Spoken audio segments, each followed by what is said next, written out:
Awesome. Welcome to another Academy Lunch and Learn. Today we are joined by Jesus Alleluyanatha-Anozia, and he is the country representative for African Leadership University.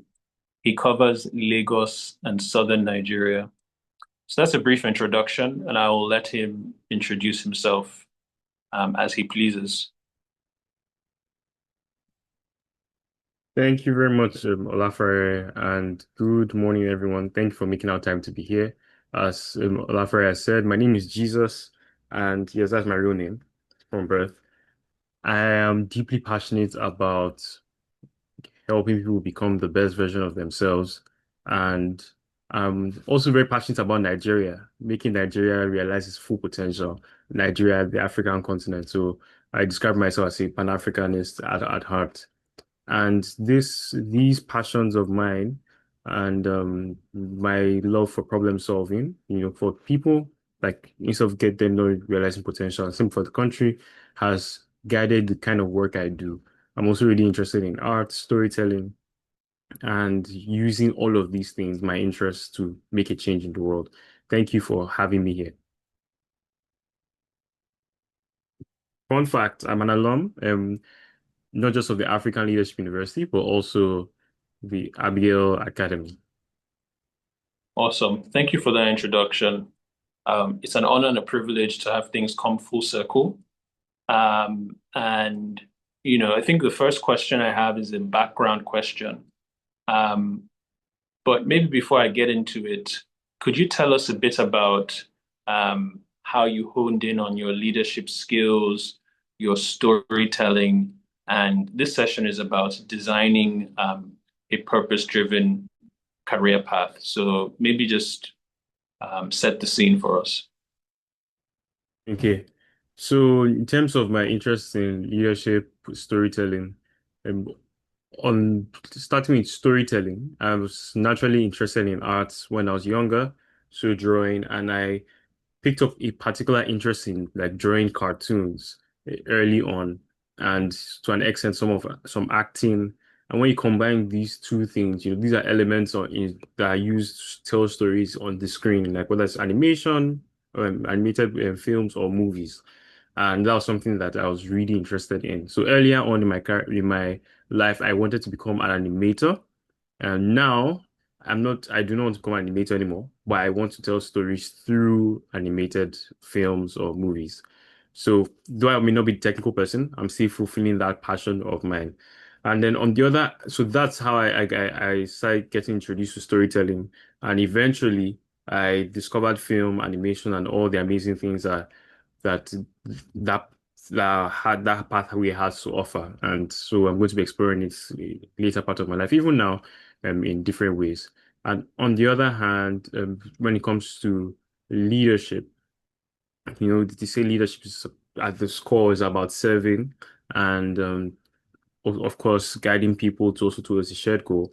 But that shared goal is not something that's self-serving, but serves the common good, the community or environment around you.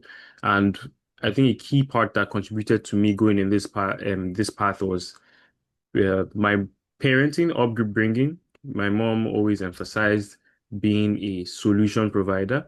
And so whenever I identified problems, instead of complaining about it, seeing how could I solve the problem, and taking that mindset, and eventually seeing problems in Nigeria and then those problems resonating with me deeply. Combining those two things, inevitably, I wanted to start solving problems in Nigerian context, or let's say at a lower level in high school, whenever there are issues, I would take ownership of addressing those issues because I was raised with the mindset of solving problems, not just complaining about them. And yeah, combining that with courage to act, I began to develop myself in the area of leadership. Yeah, thank you for that. When you mentioned film, it reminded me of someone I went to school with, S.A. Obrima. And I'm bringing this up because not many parents think that, filmmaking is lucrative. Mm-hmm. S.A. is the production manager for, I believe the name of the studio is Fatherland Studio. And Okay. her team, or the lead of her team won a BAFTA award. Okay. So that's huge. Yes, yes. Something happening in Nigeria and globally. Uh, Amazing. yeah. So, Um, first question, um, could you walk us through the defining moments in your journey that led you to champion this mission? okay. Yeah, so and it was a question I was asked when I was young. In secondary school, I believe in like year eight, year nine, just two, just three. Like I mentioned already, I was very interested in drawing cartoons, and that's what I wanted to be a cartoonist. But one day someone asked me, Jesus, how would this put food on the table? And I didn't have an answer immediately. I almost just became angry. I was like, what do you mean how this put food on the table? I want to do something I like, but it got me thinking, seriously, Jesus, yes, you want to do something you love, but you don't want to be sleeping under the bridge. You want to have put a roof over your head, and if you're going to want to build a family, you need to also take care of that family. You need to be responsible in that sense, and that challenged me to then think about, okay, um, instead of thinking about uh instead of thinking about what safe career paths I could go through that I wasn't interested in.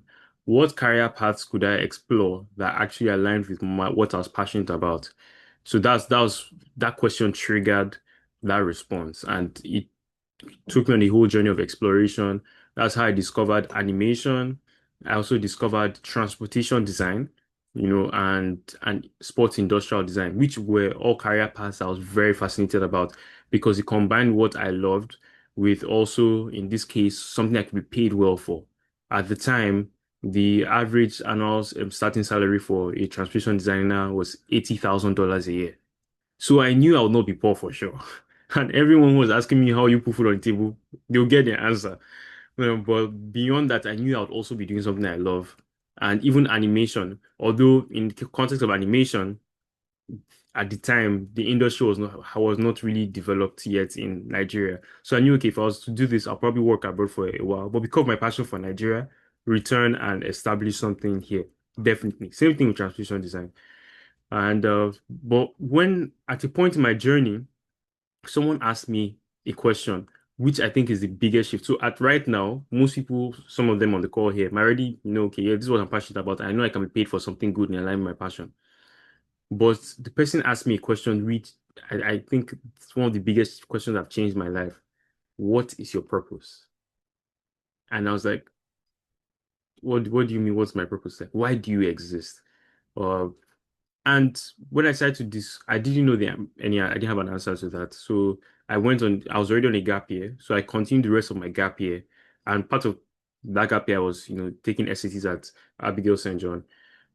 And I just dedicated the rest of the gap year to discovering more of my purpose.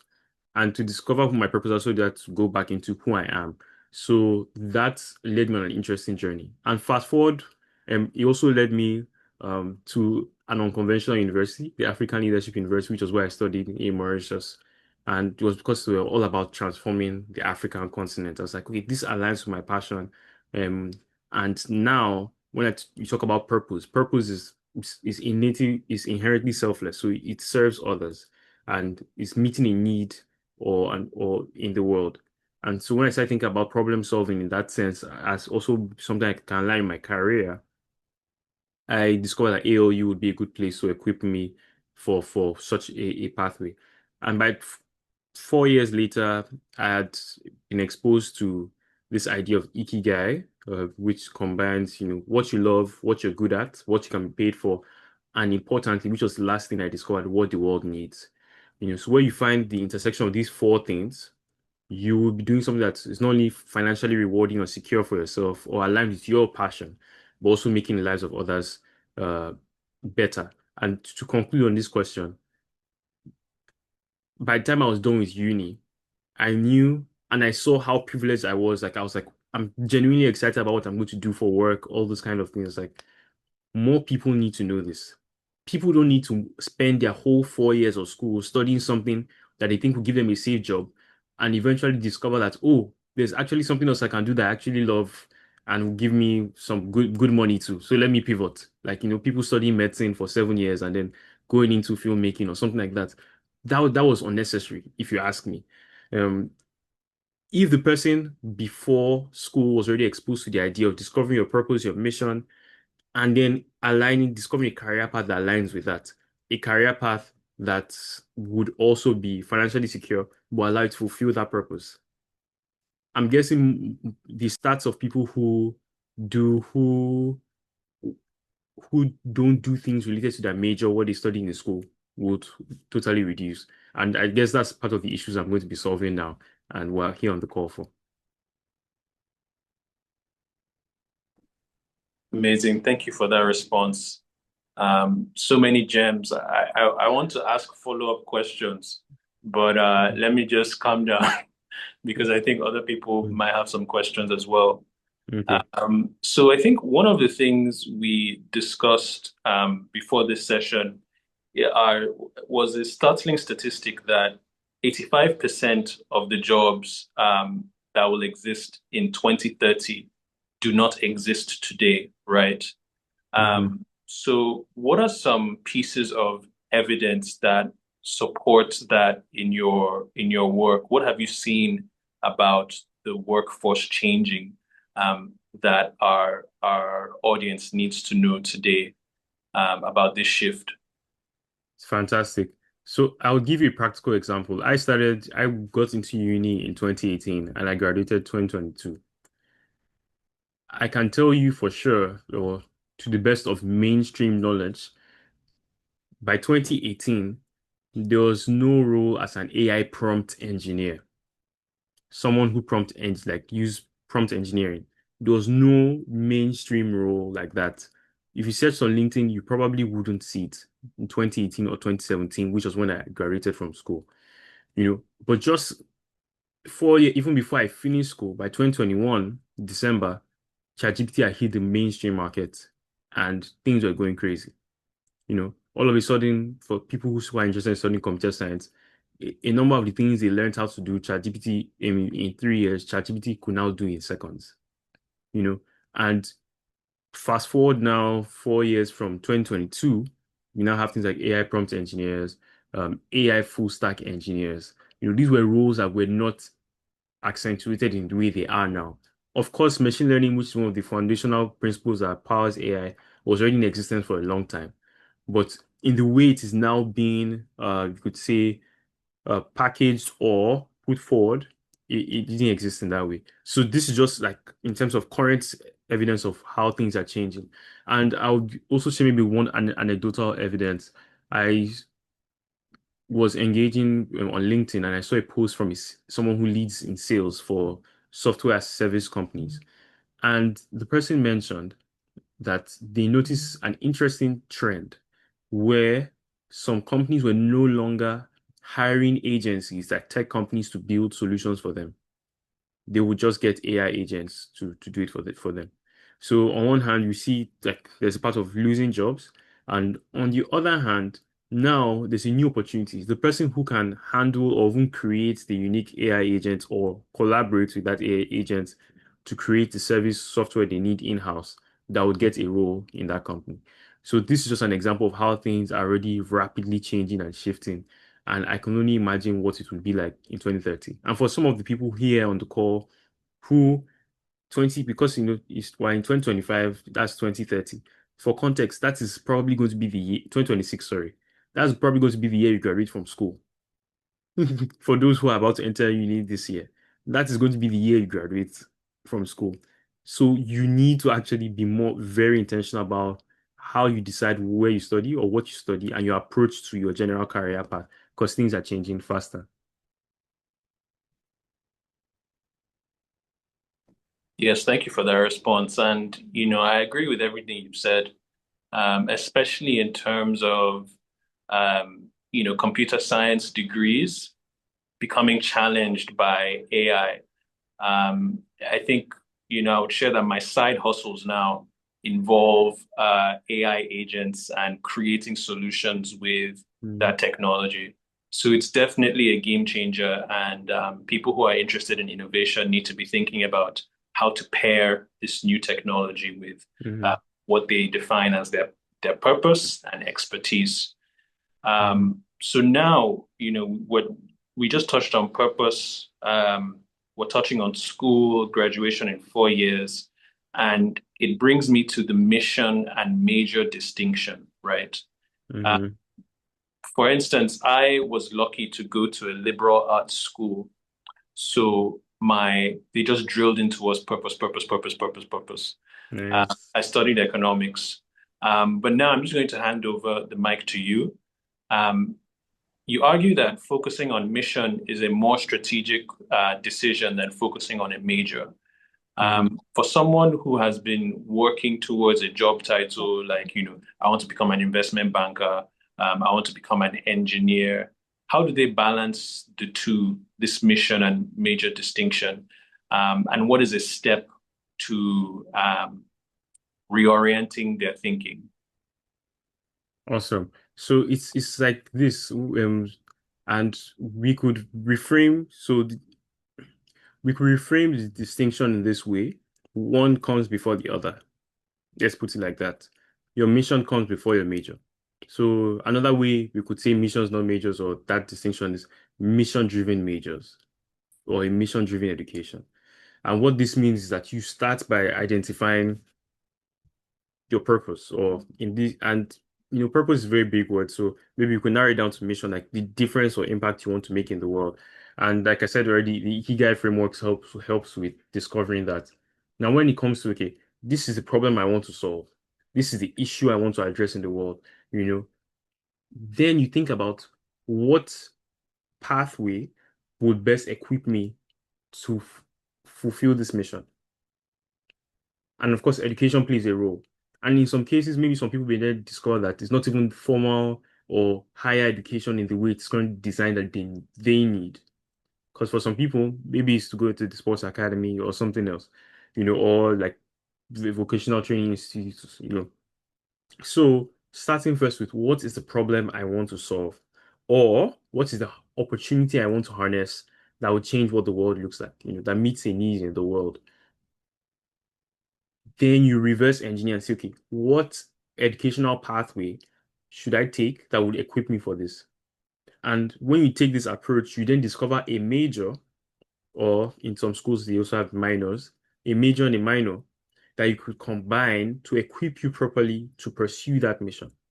And so you're not going to school to, for instance, become a software engineer, just a lawyer, or you're going to school to become a solution provider to a particular issue.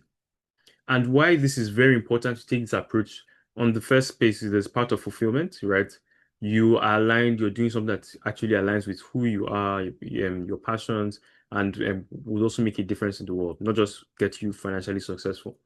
But on the other hand, the trend shows that when you really choose to solve a big problem in the world, that's or like a major challenge, that is more enduring than choosing to get a singular job role.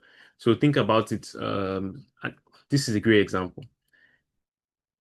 Imagine I'm coming to school in 2001. I hope some people here can relate.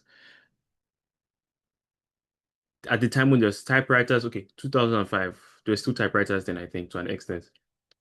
And you're the person who helps people write details, send messages, you know. This is not necessarily a mission in a grand scheme, but just in a simple way.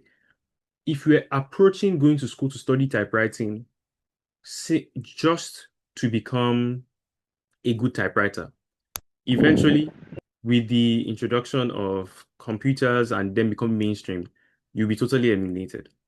But if your intent was maybe to solve a challenge like helping executives effectively communicate information on time, in a way that's, increases efficiency, things like that.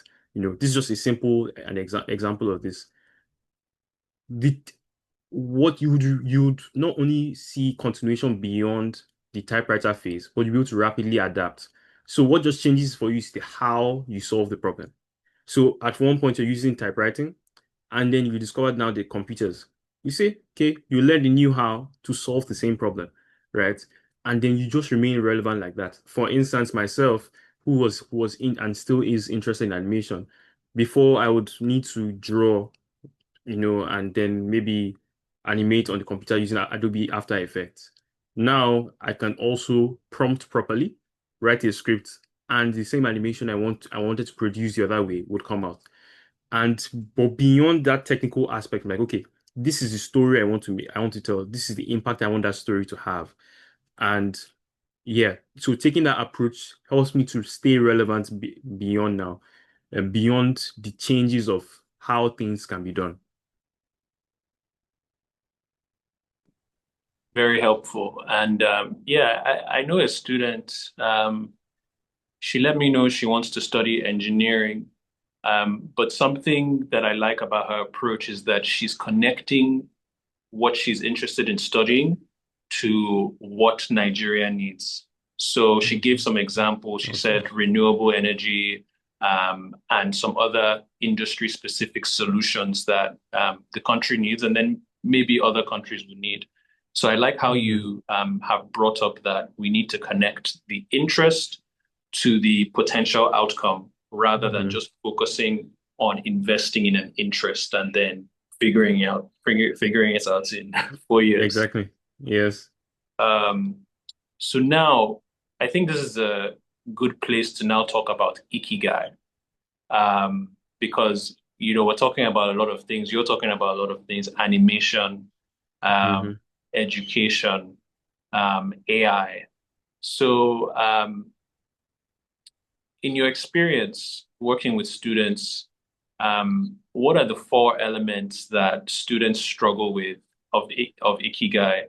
And maybe for people who don't know what Ikigai is, can you explain that to us?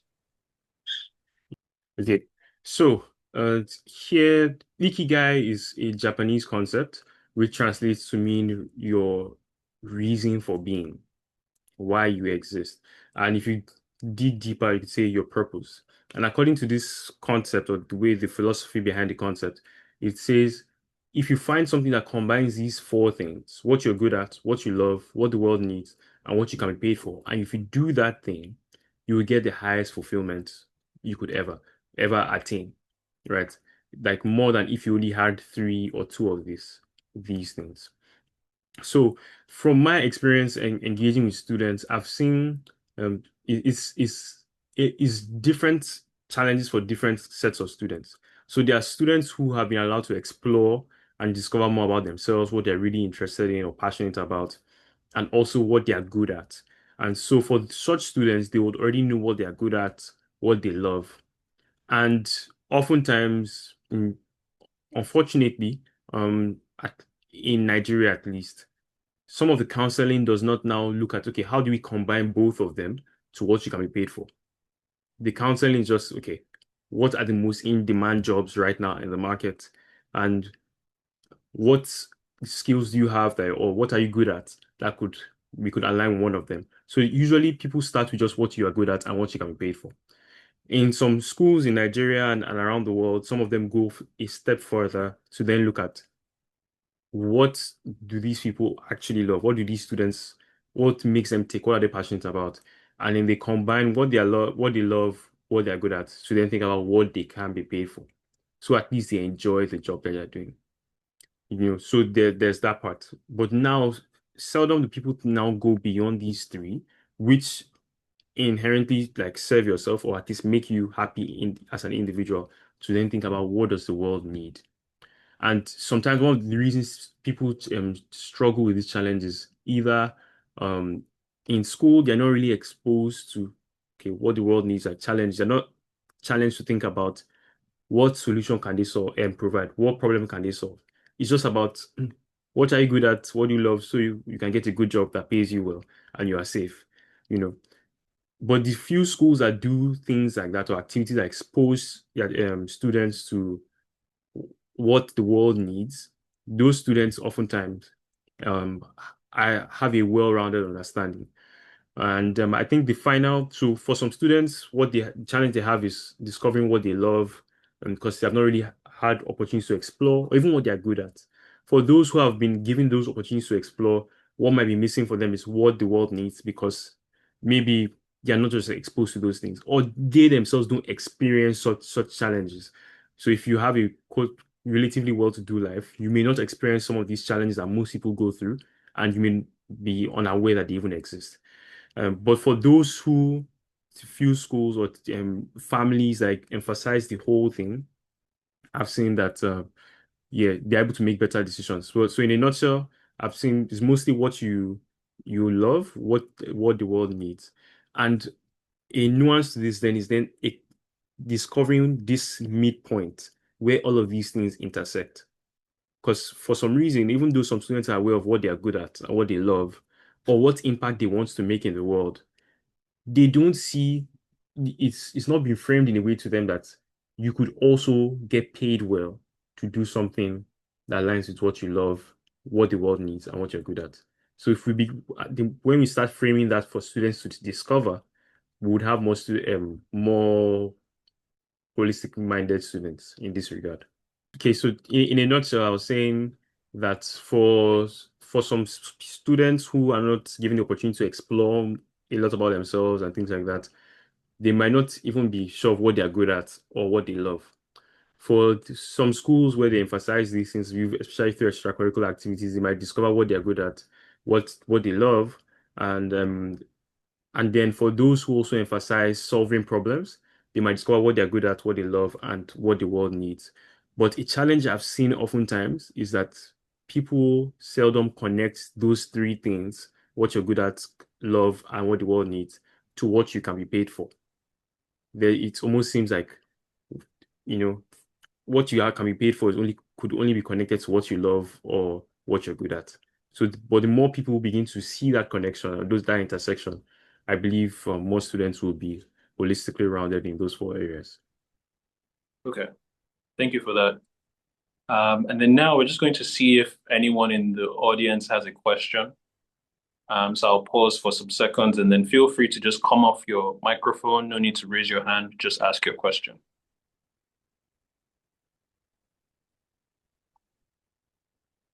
Excuse me, sir. Please, this is Folua. I would like to talk about the three elements you mentioned about Mhm. pursuing a career. So I Okay. feel like me personally, I find it difficult to join those three things together because I make it look like as if okay, like my parents, they obviously they keep telling me that okay, we support your decision, but at the end of the day, we are not reading that course for you. And at the end of the day, I also look at, oh, will this course pay me? Because I chose Mm, engineering and I'm not really sure of the specialization because I feel like I would be liable to change my mind as time progresses. So what mm, would be your advice for me as I like progress because of like career options and mm. So I would say, just to sure I understand your question. So your question this: what career paths should I explore in alignment with engineering, and or what I'm truly in interested in? alignment with what I can be paid for. In alignment with what you can pay for. So I think if you do like some research, right, on okay, before I answer this question, what are you passionate about, or what kind of work do you think you really want to do? What are you passionate about already? It's like some like skills and talent. So I link that to engineering. Like the way I love knowing more about things. I like fixing things. Mm-hmm. I work on I work on like some there's this coding website that I use, something W3 schools that I use Mm-hmm. to learn how to code and all those things. And I found that interesting. And I Okay. just wondered, oh, what kind of course will I study that has all these elements and more? Okay.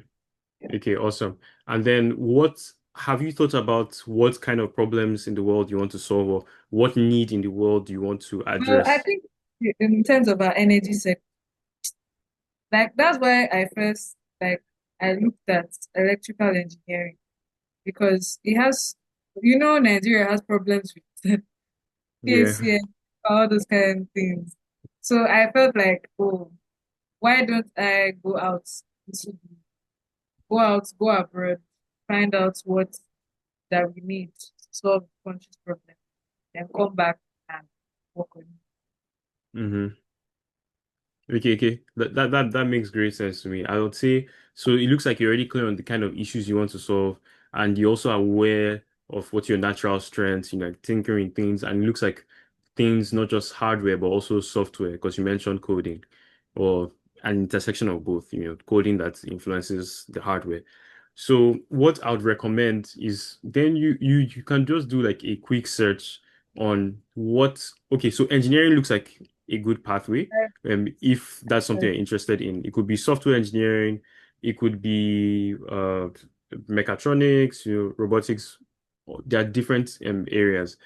The first thing I'll just say is stay open and exploring, right?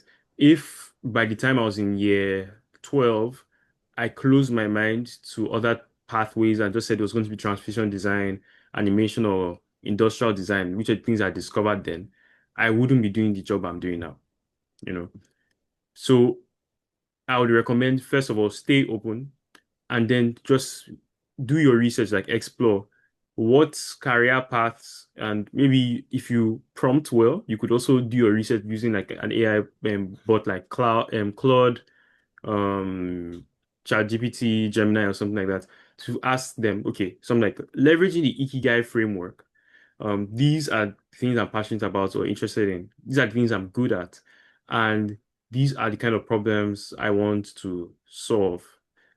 What career paths um could I be paid well for? And maybe you could even put at least $80,000 a year or something like that.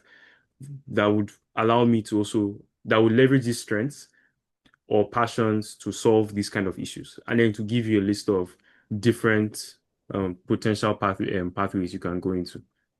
Well, like I've already mentioned, there are pathways in robotics, there's engineering, and see, in terms of renewables, so there's solar, there's wind, there's hydro, different things like that. So there's a lot that you can explore in that regard. Okay, thank you so much for answering my question. The pleasure is mine. And just a tip, right? And from discussing with parents and even my own parents and advisors, guardians, advisors. What I knew, most parents, yes, like they said, they will support your decision, but they would also want to be sure that you're taking something that wouldn't shoot you in the leg, right? That, for instance, you're not, like I said, you will not be sleeping under the bridge because you can pay your house rent or so, things like that. So, what you would also need to do in your conversation with them is to kind of give them is kind of assurance that this pathway or this program, this is where it leads to. So if you say you want to do something like robotics or some interesting engineering name that no one has ever heard about, like Pierre or something like that, show them what career pathways exist, where those career pathways exist, what the average starting salary of those people are, and if possible, show them real examples of people that are doing it. If you get a Nigerian example, that's even a plus. When I was interested in transportation design, I found a Nigerian example who had worked at Chevrolet, and I think Ford too, and that helped in boosting my confidence. Like, yeah, I could do it. So if you show them those things, it's easier for them to take a leap of faith to something that they might not be used to. Yeah. Yes, sir. Thank you. Pleasure is mine. Thank you for that response. And I'll add to that, and I'll give a response in thinking about this in two phases, right? We're in the first phase where we're fact finding. We're getting information on how to make the right decision on a practical experience. So this is phase one. Now, phase two would be actually going to do those things with an open mind, as Jesus said. And I'll tell you why this is important. So in the past, I got the chance to work with this company called New York State Electric and Gas Company. And I was a researcher for them, and we were just looking at topics in renewable energy, so setting up charging stations across a county. And that was eye-opening because I got to see the financial structures that were available to invest in renewable energy on the one hand. And then I had another opportunity about working at a finance firm where I was actually investing in assets across the country. So those experiences give you a real world example of what is actually going on. It shows you what your natural strengths are. And bringing Nigeria into the equation, you begin to see, oh, this is what I'm learning. This is where I am. Is Nigeria ready for all of this that I'm learning? Do I need to work for, say, 5, 10 years, get seniority before I'm able to contribute at what's it called, at a strategic level in Nigeria? Those are some questions, but just to be brief, get that practical experience. So just to reiterate, phase one, we're talking about it here. Phase two, when you're in school, talk about it with the engineers who are working with the field, your professors, and people who can connect you to those jobs so you can learn on the job and for yourself. And then now we're talking about the next question is about, this is another Nigerian reality, or do you have a Yeah. way about Yeah. something? Yeah. So I was going to say something. And Okay. what that looks like in terms of learning on the job, you could explore like volunteer opportunities, internships, externships, research opportunities. Those things allow you to experience it. Like for instance, while I was in school, I built up 2 years of work experience in what I currently do, marketing and sales. But that allowed me first to see that test and see, not taste or like to test it out, like to test my hypothesis that this was something I was interested in, and then say, okay, this is something I want to continue exploring further and build their practical experience. So yes, learning on the job also really helps. So, and those are three channels: volunteer work, internships, externships. Those are three ways you can really practice action what Olafare has said. And of course, meeting the engineers who are in this place, speaking with them one-on-ones, conversations, attending events that allow you to interact with such people who are already doing the work. For sure. Now, this question is about Nigerian reality, right? I think working in education, you get to really feel the privilege of this act of vision making. Not many people have the time to be like, what's my purpose? I think we live in a society that focuses on, what can sustain, my life and my family's life. So now, if you are speaking to someone from a low income family, right?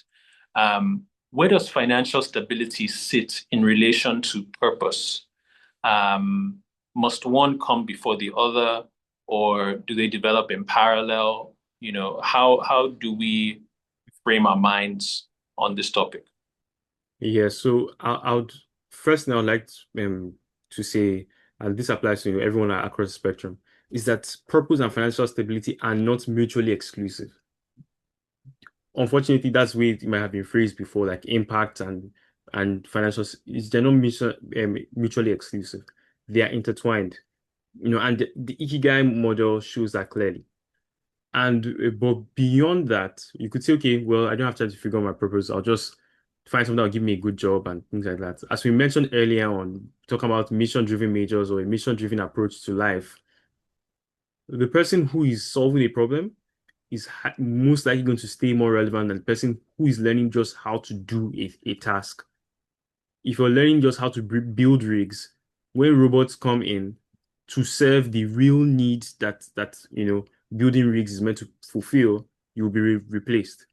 But if you go beyond just the how or the task, the what to do, to why you're doing it, it helps you to stay relevant, continuously reinvent yourself. And then secondly, I would say purpose, discovering your purpose is actually is a more secure strategy financially too than just discovering a good path, what you're good in and become paid for.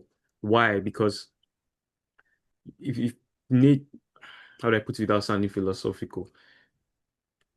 when you discover your why or your mission, right, and you're pursuing it, something that endures long term, you would do meeting. Okay, let me put it like this. In simple terms, the biggest cash goes to solutions to the biggest problems. Simple. I think that's the best way to put it. So if you're solving a real need, a real problem, the money will follow you. Think about it. MacBooks, they're solving a productivity need or challenge. Some people who have never been to America have owned up to 3 MacBooks, right? People, Africa, Asia, all parts of the world use MacBooks. That's just an example of that. So the biggest amount of money follows exactly. The biggest cash goes to solutions to the biggest problems. So if you're really meeting a need, and every human person purpose, like you're wired that way to meet a need, if you discover what that need is, there's a part of you fulfilling that need that would definitely generate revenue, big money for you. Yeah, so that's what I would recommend. Of course, big now differs across, the spectrum for different people. But I can say, in line with your purpose, you can get the career path that is financially lucrative for you. Like, I'm an example, guys. I'm an example. I do just love what I do. It's not just making people's lives better. I'm getting paid well for the job. I'm getting paid well for the job. I can contribute to expenses at home, family. I can still have money to flex with my friends if needed and travel. But beyond that, I know I have fulfillment and I'm making lives of people better. So purpose and financial stability not mutually exclusive. And in the long run, if you truly want to continue sustainably, you should choose purpose first, and then you discover the financially stable routes that would help you fulfill it. 100%. So we had someone comment on what's it called? The biggest money goes to the biggest solutions. So I don't know if she wants to make a few comments on that. Um, uh, doesn't need to be long, or you can speak on it if you'd like. Okay, hi everyone. I think this makes sense, like on the surface level. When I'm thinking through it some more, I'm like, how do I exactly find the biggest problems? And what if the biggest problems already have lots of people already in the space of solving that problem? Then how do I come in and remain relevant in that space? That's a good observation. Um, and it's something that I experienced myself. So I would say that for me, when I was mapping out my career, I really like I went up the mountain, right? And I think I placed myself in infrastructure because I knew things needed to be built, and then I focused on renewable energy. But what I found is that a lot of people were doing that already. And then I went back to first principles and focused on the things that I do well, purpose, mission. And then education was top of mind because I've been exposed to it for like 20 plus years, right? Um, so 20 plus years. And that's how I'm able to create programs that I create now. And research is showing that AI engineers need liberal arts majors to add context to their development. And my purpose statement that I, wrote when I was 17 was that my mission in life was to apply context in developing communities in emerging markets. So there's a funny way how things come full circle. And I'll say that a response is that, we have to focus on our purpose and mission and not so much the noise that comes along with focusing on grand challenges. Attempt grand challenges, but also focus on yourself. And then I'll end with an example. When I was, doing some renewable energy research, I was speaking to an Uber driver in a country in the Caribbean. And I I was talking to him about renewable energy. Oh, because there are financial structures for them to adopt solar. And I was like, will you adopt solar for your family? He was like, bro, like I have 4 Uber cars. Like this is how I'm making money. And he said the only Mm. way that I will, take solar seriously is if it can make money for me. So Mm. that's now another thing people are working on, financializing, renewable energy adoption. So it goes on and on and on. Um, but anyway, um, does anyone have any questions? Is there more from the audience? Before I go on, I can go on. Mm. Yeah, I think just to add to what you've said, and you've coined it perfectly well, it's not just about focusing on what the world needs, but seeing how that connects with what you're already passionate about or what resonates with you. Like if I show my own personal Ikigai map, there's so many things I know that Nigeria needs and I can talk about for hours. But only of a few of them really resonates with me deeply. Like there are some that strike me different, and I'm like, no, this is something I must contribute to addressing. And then, of course, I look at it, am I well equipped for it? Am I already good at things there? Or is this something I can develop the skill for? And does it align with my passion? So oftentimes, like I've said, there are different issues. Renewable energy is one of them. But I know it's a major issue, right? But it's not something that resonates deeply with me. It's not the particular challenge that's major in the world I want to solve, or a challenge at all that I want to solve. So think about what resonates with you. Like, and finally, I would say, when it comes to innovation and solution providing entrepreneurship, a principle there in innovation is also to go to where is underserved or where the grounds that have not been touched. So if, for instance, in the fintech space, everyone has figured out maybe cross-border payments, what other issue in that area of like not financial service, but like finance, financial inclusion, so on and so forth, can you address?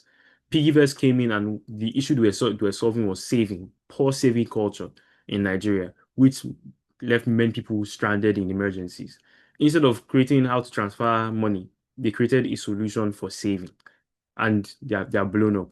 Clarywise came in and said, okay, beyond saving, we also need to invest well, and they added that to their portfolio. And that's how both of such fintechs are making huge money and also making the lives of Nigerians better, in the same quote unquote fintech space, So there's a niche for everyone. Every tree is unique. Every fruit is unique. 100%. And that's also how MoneyPoint became such a huge company, right? Because what the founder started with when he was at InterSwitch was that he was, I think, solving solutions for banks. So he began to see all the problems along the finance ecosystem value chain. And he also realized that there was an untapped opportunity, with market women and just SMEs, which make up a bulk of the Nigerian economy. Fun fact. And look at where he is today, or they are today. So now I want to center on ALU because, fun fact, they're coming to Nigeria soon. You heard it here first. I don't know if anyone has heard it, but I'll say it. So how does ALU operationalize this focus on developing purpose in, young Africans, as we're talking about now? Okay, thank you. So for those who do not know who ALU is, it's the African Leadership University, a Pan-African institution. And this is where I studied myself, and now I work with them. And so to your question around how we operationalize these things about purpose, mission, it's incorporated into our learning model. So from the first year, every student does what we call like foundation courses, or in some other way of writing, the leadership core. And the whole idea, apart from equipping you with skills, hard skills like whether it's marketing or code, problem solving that will be relevant, we're also guiding you on that path of self-discovery. So I think I can say confidently 80% of what I've said here about discovering your purpose, like Ikigai, all of those things I learned in my first year at ALU. So it was when I was exposed to those things at ALU, the African Leadership University, that I began to think about, oh, I can connect my passion, what I'm good at, to solving a need, and get also then discover the career paths that align with that. A disclaimer for everyone: not every need you're going to solve is going to pay you enough money for it to be well to do.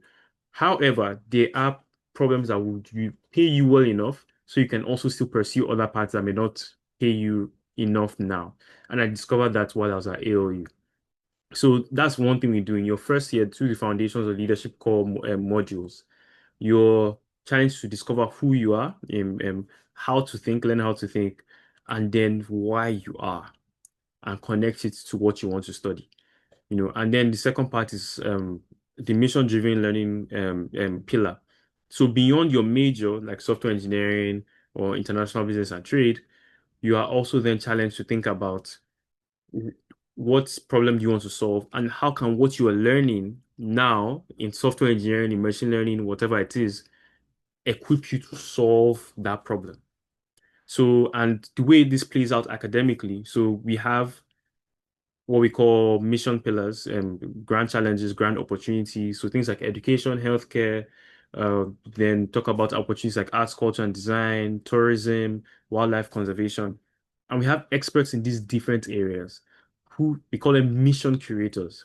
They help our students to understand those industries or those sectors better, those and the problems that are there. And then so as these students explore, they then discover what problems they want to solve, and they can then begin to pursue it with the support of the mission creator. And by the time you're done, we encourage our students to do capstones, which are projects addressing these issues you want to go for. And that way you already, like by the time you're done with school, you already have a leg up on the path of solving or making a difference in the world. Yeah, so those are the ways we operationalize this idea of purpose and having a mission in school. Yeah, and also by the time you're doing your first year, you'd have written a personal mission statement. Of course, it's not meant to be perfect because it's your first year. And then by the time you're graduating, you're called to reflect on that again and refine your mission, your personal mission statement. And I can tell you, by the time I was writing that personal mission statement, I was like, yes, this is it.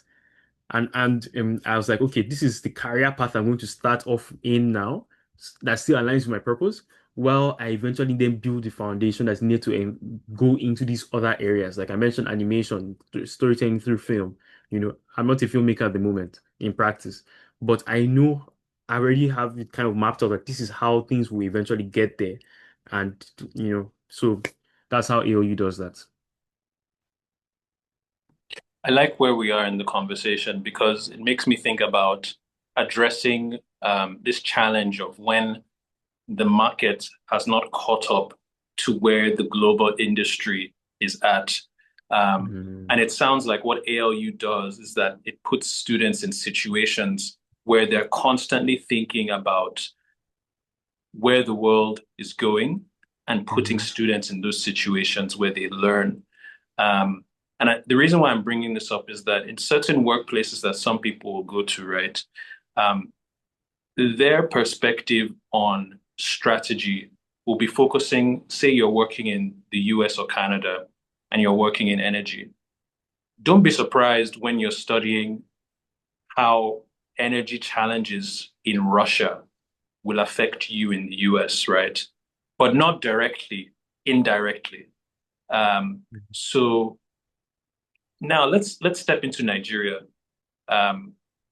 and the situation of not being able to apply skills you may have learned.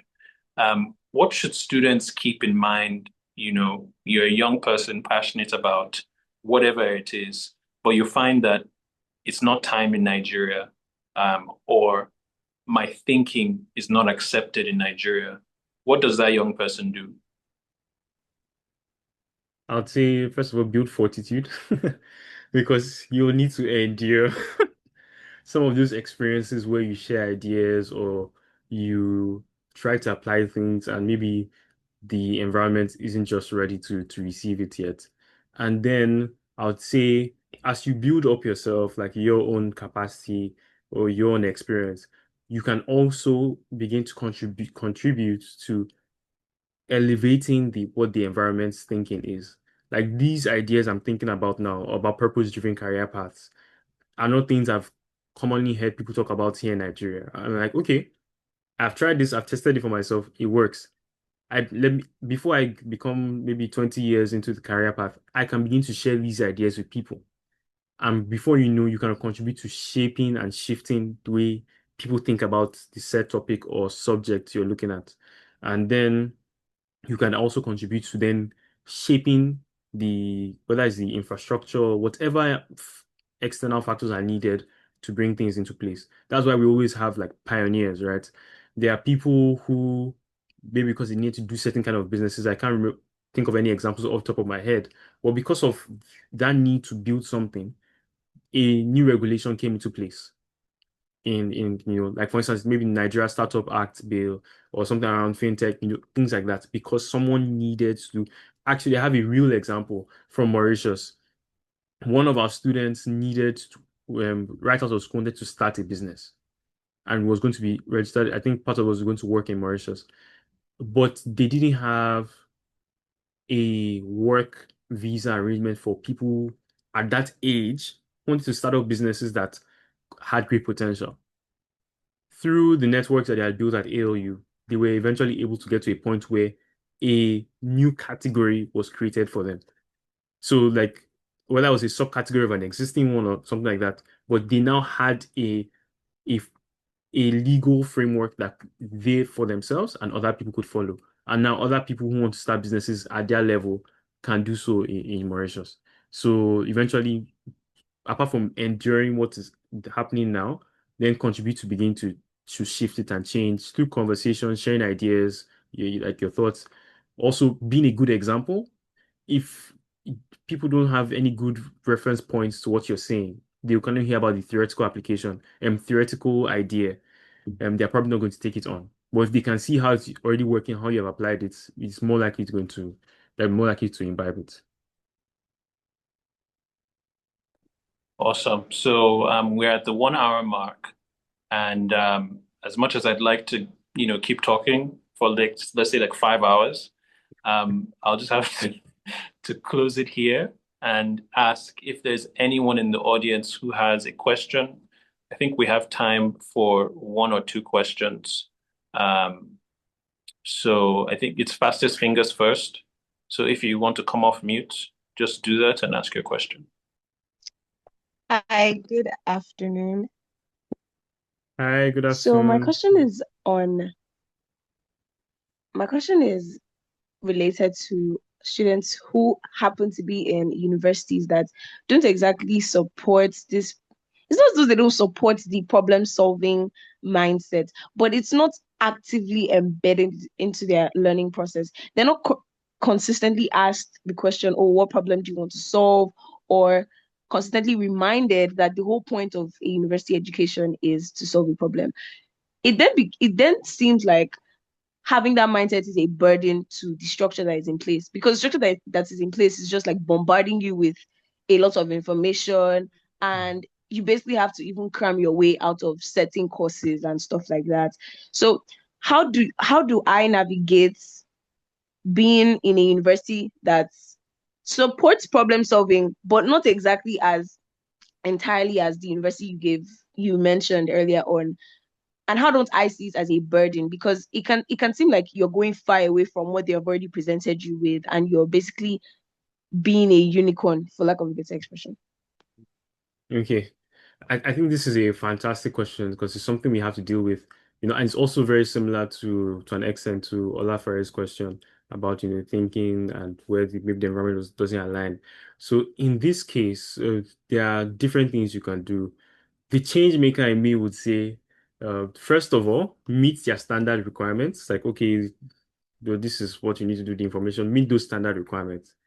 Then go above that. So for your own self, you need to always have that framework central to your, like, what is your why? Or maybe you have post-its on your room door or your study table, your wallpaper, things that would remind you if the environment, like the school environment, isn't reminding you or putting it for front and center.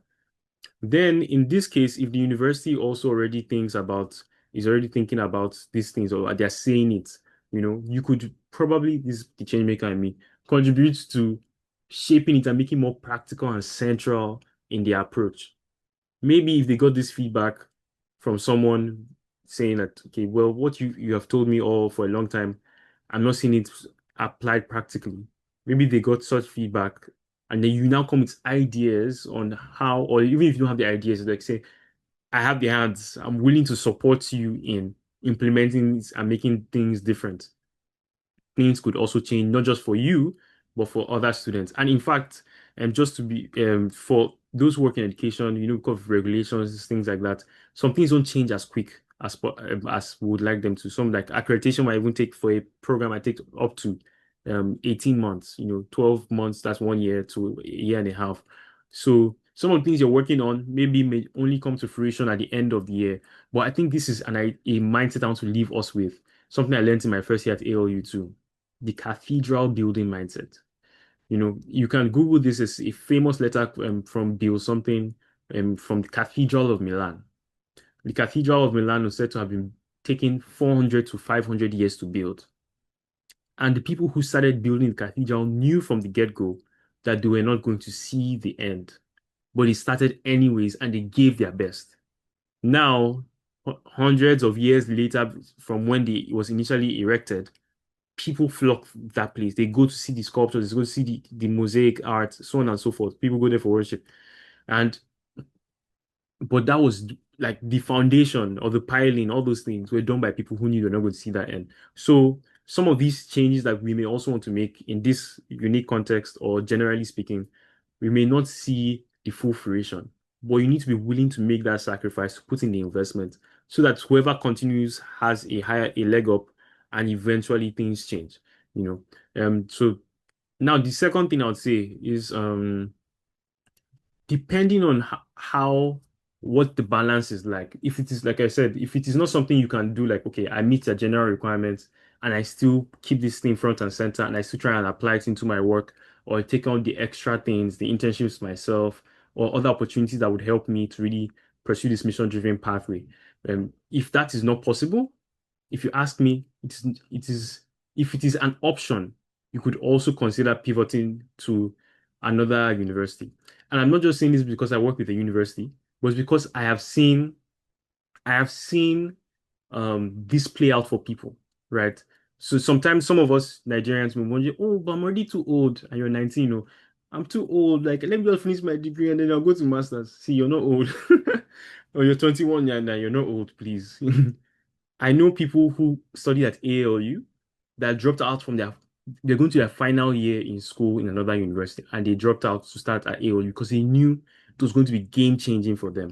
And now, as they work, or I know one of them now who was at Unilag, he has his own fintech startup that's working in Africa. He just finished his MBA from IESC in Spain or so, Barcelona. Nobody knows that he dropped out, I think, from his at a particular point to transfer to ALU. Nobody knows that. They just know that he's doing well wherever he is. So I would say if your mission, your purpose is not something that you think, or the equipping you need, you're not getting sufficient enough, and you're not able to augment it yourself, right? I would say those two things are so important that it could warrant you either transferring so you can start continue at a level, at ALU or any other relevant institution, or just starting from the scratch. Eventually, nobody will know or even care that happened, right? But you would be in a better place to bring the change that you want to see in the world. I see someone's comment in the chat saying you should have applied to ALU when you had the chance. You can still apply. I know people who finished their first degree, worked for 3 years, and when they discovered ALU, they came to start from year one again in January, this January. So, yeah. Awesome. Yeah. And thanks, Ms. Oguntade, for that question. I'll just say, choose your university wisely. It's very important. As Jesus is saying, you can transfer if you want, And secondly, be bold. I was in a situation studying economics. I wrote my thesis for a week and I didn't sleep for one day because there was no one who had the expertise to support my research. So don't put yourself in that situation. Um, Thank you, everyone, for joining. This has been great. I didn't expect it to be this great, but here we are. Thank you so much for joining, and hopefully we see you on the next one. Just before people go, we have two events that I'd like to share links to in the chat, or you could what's it called? Scan the QR code on the screen. So for those educators in the room, come Friday, 13th March 2026, that's 2 Fridays from now, we're going, our senior leadership, the CEO and our deans and top leaders will be in Nigeria and we'll be doing a workshop for educators, exploring what education for the unwritten future looks like. I already mentioned earlier in the call, on the call, that by 2030, 4 years from now, or less than 4 years from now, 80% of the jobs, 85% of the jobs that will exist then have not yet been created. So we are really educating people for a world or a future that has not yet been written, right? And so we're going to be sharing with educators how can they begin to equip their students well and properly for such a world, not just to thrive, but to even be people who positively shape that world. Okay. And then for those who are interested in maybe exploring ALU as a university to enroll in, we're having a breakfast meeting with our CEO and other senior leaders 14th March. So that's 2 Saturdays from now. And it's both locations for the event at ALX Hub Industrial Training Fund. I will just pause, give me a second so I can share the links in the chat. So for anyone who is interested, you could just sign up right now.